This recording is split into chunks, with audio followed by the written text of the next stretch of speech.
السلام علیکم۔ آج کے سبق کا کہانی ٹوٹے جوتے۔ سردیوں کی صبح تھی، سڑک پر دھند چھائی ہوئی تھی۔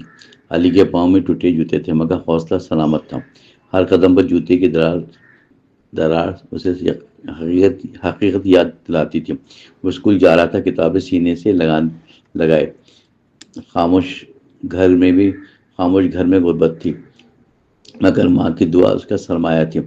باپ دنیا سے جا چکا تھا، ذمہ داری کندھوں پر آ گئی تھی۔ علی نے سیکھ لیا تھا کہ خاموشی سے درد سہنا۔ بچپن میں گلی کے بچے اس کی جوتوں پر ہنستے تھے، روزانہ وہ مسکرا دیتا مگر دل کے اندر آنچ سی تھی۔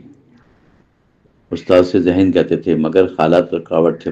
ہر دن وہ جوتے سی کر چلنے کی کوشش کرتا، سوئی دھاگا اکثر ٹوٹ جاتا مگر امید نہیں ٹوٹتی۔ بارش میں پانی جوتے سے اندر بھر جاتا تھا، پاؤں زخمی ہو جاتا تھا مگر وہ اسکول چھوڑتا نہیں تھا، وہ اسکول چھوڑنا نہیں چاہتا تھا۔ ماں نے کہا علم ہی تمہیں اس اندھیرے میں سے نکالے گا۔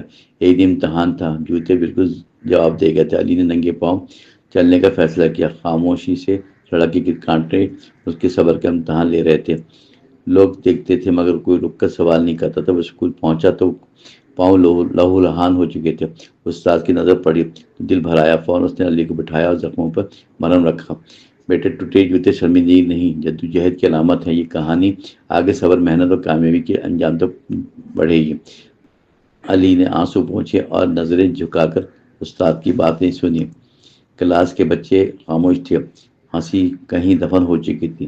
اس دن علی نے محسوس کیا کہ درد بھی زبان رکھتا ہے۔ استاد نے کہا غربت چھوڑنا نہیں، ہمت چھوڑنا جرم ہے۔ علی کے دل میں آگ سی جل اٹھی مگر آنکھوں میں عزم اس نے وعدہ کیا، جوتے نہیں خواب نہیں ٹوٹنے دے گا۔ دن گزرتے گئے، امتحان مشکل اور حالات مزید سخت ہوتے گئے۔ ماں بیمار رہنے لگی، دوا کے پیسے بھی میسر نہیں تھے۔ علی صبح اخبار بیچتا، شام کو پڑھائی میں گزار دیتا۔ ٹوٹے جوتے اب اس کی پہچان بن چکے تھے۔ ہر قدم پر سڑک اس کی یاد دلاتی تھی۔ اصل حقیقت کبھی پیروں سے خون رس جاتا تھا، کبھی آنکھوں سے، مگر اس نے کسی دن اسکول جانا نہیں چھوڑا۔ استاد اس کی محنت دیکھ کر خاموش دعائیں دیتے تھے۔ ایک دن وظیفے کا اعلان ہوا غریب طلبہ کے لیے۔ علی کا نام پکارا گیا تو سانس رک گئی۔ اسٹیج پر ننگے سر کے ساتھ کھڑا تھا، لوگوں نے تالیاں بجیں مگر علی رو پڑا۔ اس کے نئے جوتے نہیں، عزت کی ضرورت تھی۔ وظیفے سے ماں کی علاج اور کتابیں آ گئیں، جوتے بھی آئے مگر علی نے اسے پرانے سنبھال کر رکھے۔ یہ مجھے یاد دلائیں کہ میں کون ہوں۔ سالوں بعد علی ایک کامیاب استاد بن چکا تھا۔ ایک دن اس نے وہ ٹوٹے جوتے بچوں کو دکھائے، کہا یہ جو درد کو سمجھ لے وہی انسان بنتا ہے۔ کلاس میں خاموشی چھا گئی مگر آنکھیں بول رہی تھیں۔